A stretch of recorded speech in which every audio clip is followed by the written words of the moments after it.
we are here to discuss an incident that happened on April 27th that killed 20-year-old Jaden Baez, injured 19-year-old Joseph Lowe, and injured 18-year-old Michael Gomez.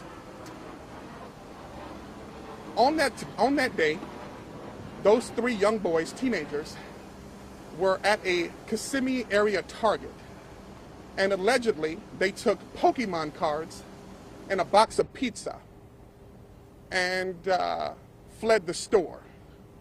What we do know is at some point after they left the store, members of the Osceola County Sheriff's Office showed up to this Target, and within 2 minutes of their arrival, the 20-year-old Jaden Baez ended up dead, and 19-year-old Joseph Lowe ended up with multiple bullet holes, and 18-year-old Michael Gomez ended up with multiple bullet holes in his body.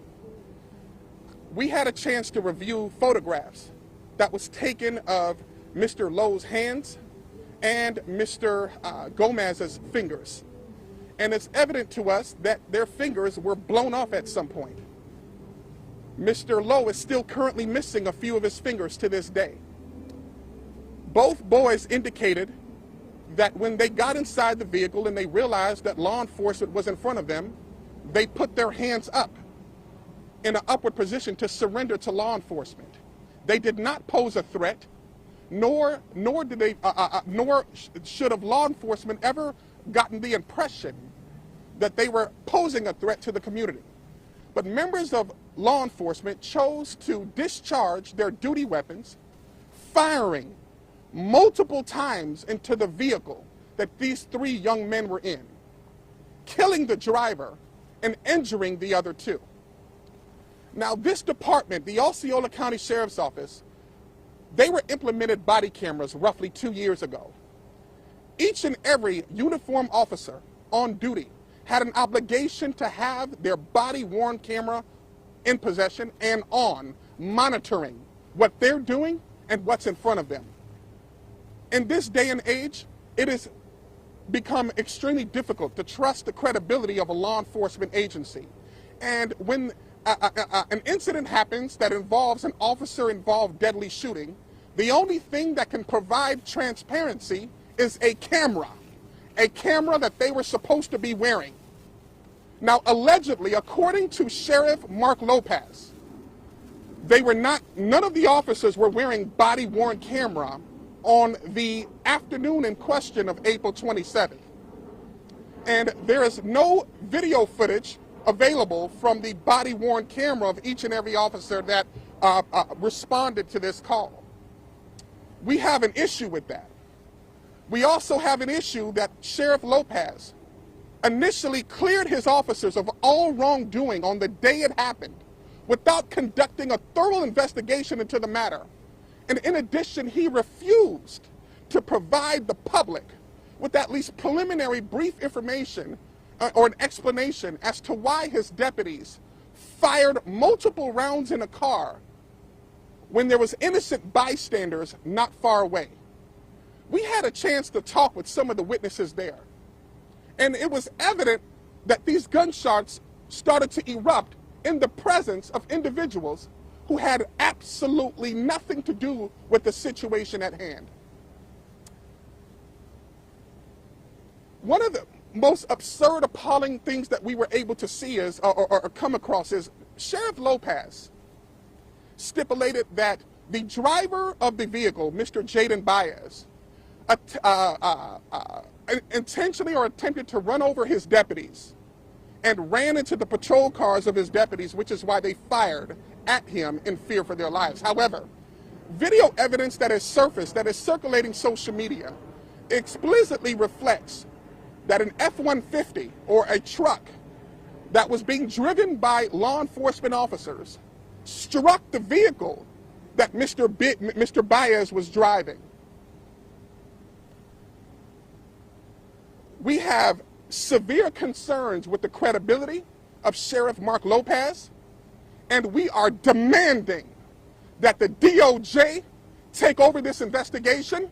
We are demanding criminal charges for each and every deputy that knowingly and willingly discharged their duty weapon into a vehicle knowing that the occupants did not pose a threat.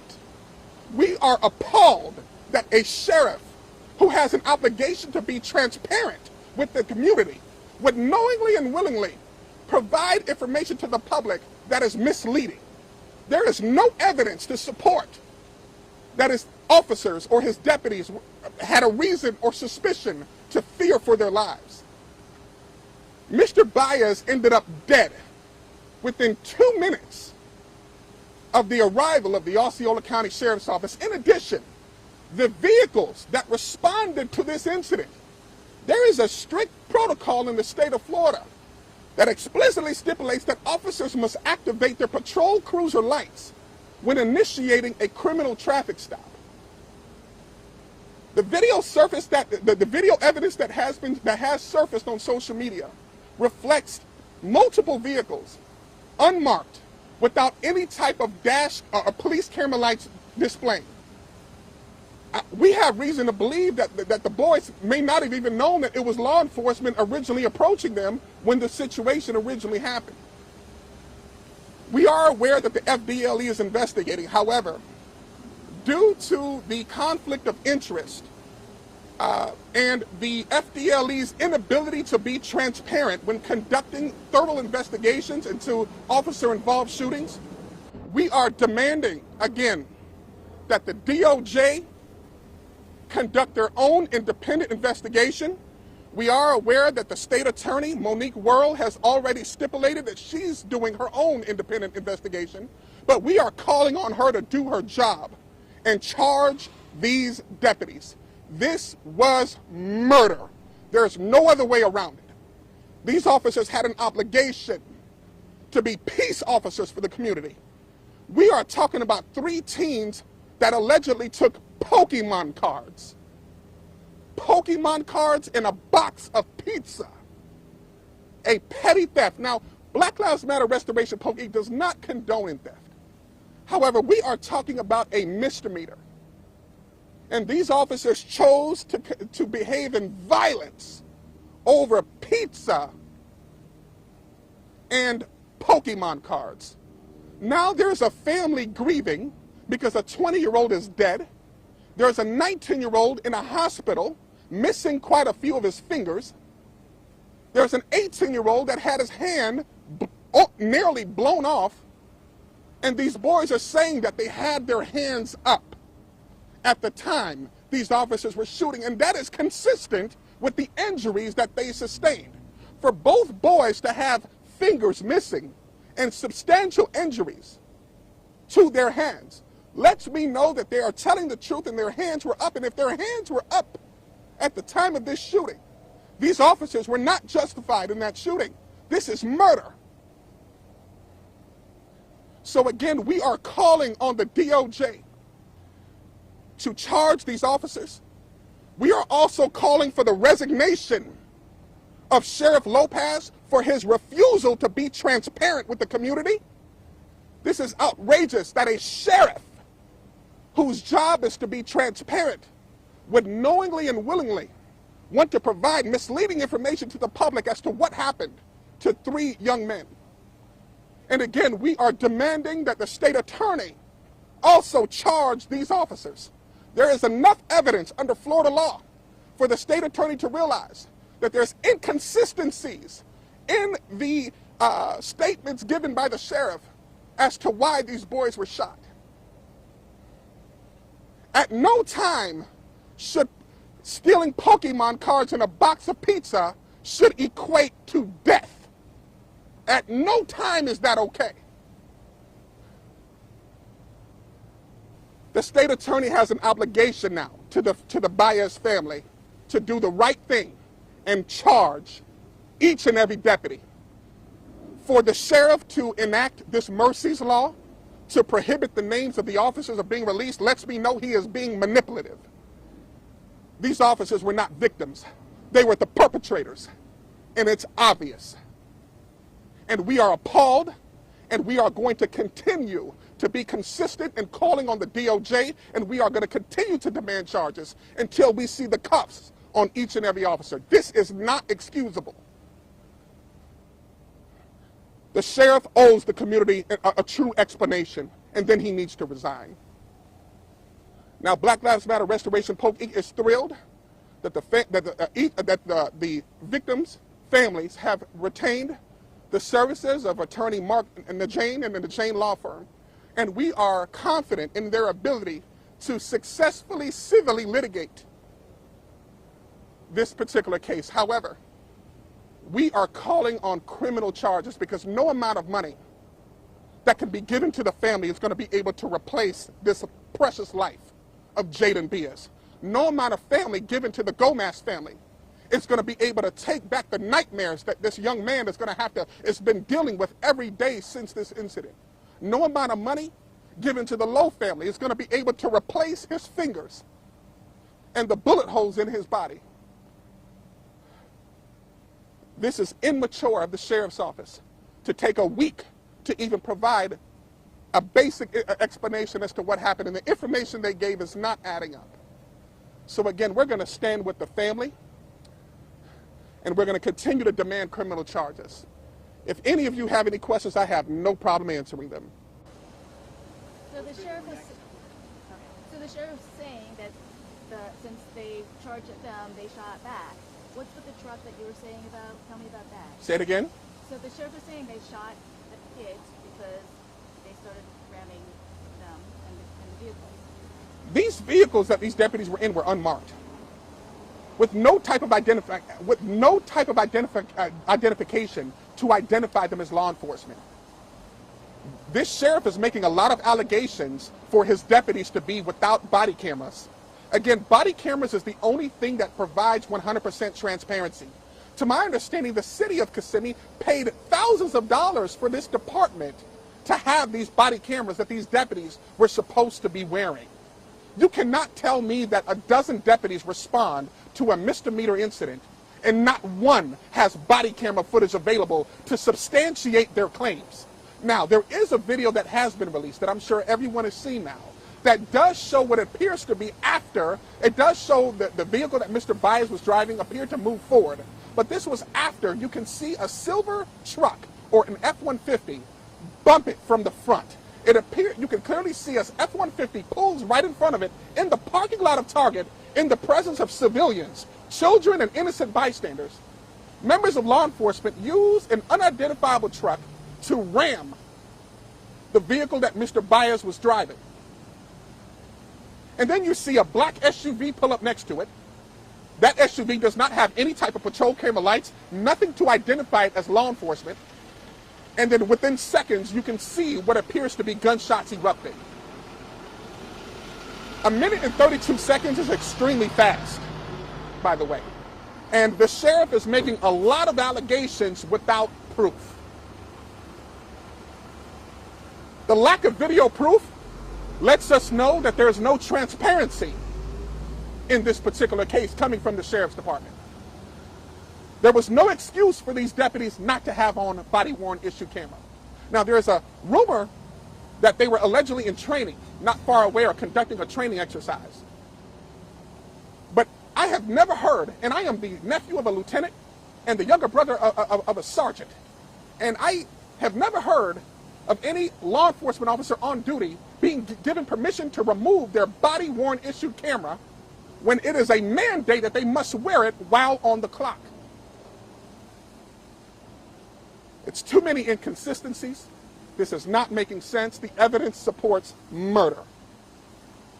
We can legally say this is murder, and we are calling on criminal charges. You call for those murder charges. Your family asked you all to be here. What's your involvement and where's the family? I know they're grieving. The family is distraught. We've been speaking with certain members of the family of Mr. Baez, and the family is extremely distraught. They are having a hard time coping right now, and many of them do not live within a close proximity of this area, from what I understand. But they are grieving, and it's very hard for them at this time to present themselves to the media. But they are aware that we're here. They've asked us to be their voice, and we are going to do that. You're calling for those murder charges. Regardless of the lights being on or not, the video shows the Audi hitting the police car going forward after the vehicle hits them. So murder charges are still warranted even if the Audi is the one that's driving forward into some of those other cars. They did not identify.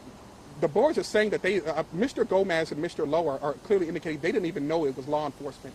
I have reason to believe that the video evidence shows that they were struck first by unmarked cars without any type of identification of who they are. I know if I'm sitting in a vehicle and somebody strikes me off guard, I'm going to have a quick reflect or response. And my response probably would be drive forward, get out of there.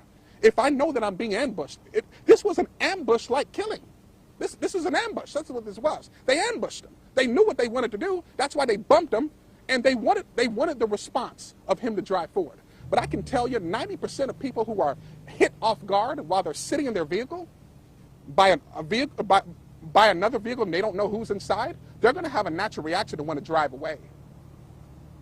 Secondly, you said that Sheriff Lopez initially cleared his officers of any wrongdoing. I haven't seen any evidence to suggest that. Is the investigation ongoing? Oh, on the day in question, he explicitly stipulated that his officers were 100% justified. That was the exact verbiage he used that he gave to the media. So Pastor, we've been asking the sheriff the same questions you've been asking. We've been trying to ask the family's questions. We've been getting, obviously, certain statements from the sheriff's office. We've been getting certain statements through Nijam, the attorney for Baez. You understand, we're trying to get pieces together, but if we're not getting answers from them, we're not getting answers directly from the family, what are you hoping that the media can share with us? Because I hate to say this is all information we've been reporting for several weeks now. The purpose for this is to publicly acknowledge that we are asking the DOJ. And you're right, lack of transparency right now. It's only so much that the Nijam law firm can do when they're asking the same information that you all have been asking for. It's only so much they can do. Unfortunately, they cannot force it from the sheriff's office. But there is one department that can, and that is called the Department of Justice. And to my understanding, no one has asked them to get involved yet. But like you just said, the lack of transparency, the amount of questions that has gone unanswered, and the lack of transparent responses that you all are getting or that we're getting from Sheriff Lopez and his department now should warrant the grounds for Department of Justice to investigate and intercede and take over. And that's what we want. We believe that's the only way we're going to be able to get transparency is the Department of Justice. Sheriff Lopez has already proven that he has no intentions on doing so. If he did, he would have done it already. The FDLE appears to not want to also provide any because if they had any intentions, now we do understand they typically have 90 days, 6 months. There's really no time frame they have, but typically 90 days, 6 months. However, in most cases that involve a deputy involved shooting, you would have received at least preliminary 80% of information of what actually happened that led to the officer involved shooting. But in this case, as time progresses, from the information that is being put out, it's actually only warranting more questions. The information that's being released to the public is only raising more suspicion and more questions. Where is the body camera footage? Yes, we have. We asked them yesterday. Well, as you know, they're not obligated to tell us what they're doing, but they have acknowledged that they are aware of our request. We are going to follow up with them, and we're going to continue to follow up. We're going to use our general counsel to follow up with them as well. Any communications with FDLE so far? Have they not talked about contact? They have not responded to our inquiries, and as you know, they're not obligated to. And based off of the way things are going so far, we're not even expecting a response from them at this point. Which is why we feel the DOJ is the only department right now that can really provide the answers needed for the families. Is it that lack of communication that you're most worried about, or are you also concerned that FDLE has bias? We also believe there's a severe conflict of interest and biasm with the FDLE, between the FDLE and the Osceola County Sheriff's Department. And again, based off of their previous investigations with different departments in the area regarding officer-involved shootings, we do feel that there's a major conflict of interest, and we do not believe that they have the ability to be impartial when it comes to conducting a thorough investigation. So we just feel that, again, the only option is DOJ. and potentially Mrs. Monique Worrell. If she can, we believe that that she has the ability to do the right thing and issue criminal charges for these deputies that were responsible for this shooting. When do you think we can hear from the boys that were involved in this? Again, I know you're saying that, you know, lack of transparency, but again, we've also been trying to speak to the three involved in this, and we're trying to get their side of the story as well. Well, as you know, these are boys that are 18 and 19 years old. They are suffering horrendously right now. They have counsel, and they're just right now, from what we understand from their psychological state, it's not in the. They're just not ready to present themselves to the media. Nor do they have. They're just not ready. They're hurting. Their friend was killed in front of them, and they're both trying to recover from life-altering injuries. These are teenagers, 18 and 19 years old. There is really no script for a time frame of how long it could take for them to be ready. We just know that at this time, they're grieving, and they are distraught, and they're just not ready to address the media, which is why the families asked us to be their voice. Do you talk to them directly? The boys? Yeah. Not yet. I have been speaking with their families. What are they saying about Michael? Well, right now, the families for the victims, they are angry, they are hurting, they want answers, they're devastated, and they're angry because they understand that law enforcement is supposed to be peace officers. They have an obligation to protect and serve. And on April 27th, members of the Osceola County Sheriff's Department chose to initiate violence as a response to Pokemon cards and pizza being stolen. And I'm going to repeat that. Pokemon cards and pizza. The Sheriff's Department chose or felt the need to respond to that was violence. What was the proper response then? If they noticed that they were going to the target confirmed, how should the response, what should have the response? The same response the city of Buffalo, New York took when they apprehended that individual who did a mass shooting and murdered 10 individuals. They were able to apprehend that suspect without a scratch, unharmed. The same way that they apprehended Dylan Roof. What's next for you guys? The same way they apprehended Nicholas Cruz. That was the approach they should have taken. So approaching them before they got in the car then? Getting them inside the store? There was multiple other remedies they could have taken. That video shows that they rammed into the vehicle of Jaden Bias. They intentionally used their vehicle to strike his from the front. That is what you call violence. Now, if they wanted to corner him off and they felt he was a threat, they have every legal right to do so. Mr. Bias's response was a reaction from them. That vehicle, without a doubt, that F-150, that silver truck, struck the front of Mr. Bias's vehicle. They initiated violence. That is not okay. There was multiple routes they could have taken. Now, I do understand that officers put their lives on the line every day. They wear the badge and gun. They risk their lives every time they have to respond to a disturbance. And I respect that, but they have an obligation to issue peace first before they have to resort to deadly force. They didn't take the peaceful route first. They chose violence first.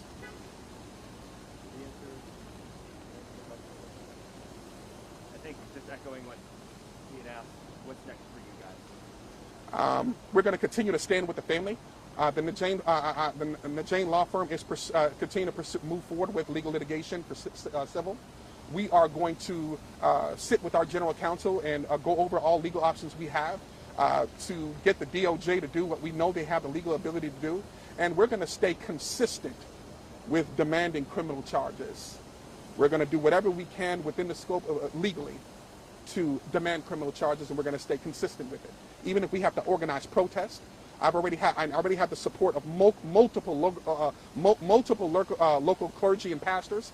We have to organize protests, hundreds of thousands of people to come out here to protest until the community gets the transparency that the sheriff's department is obligated to give. We're going to take all options necessary to ensure that justice is served in this matter. Thank you.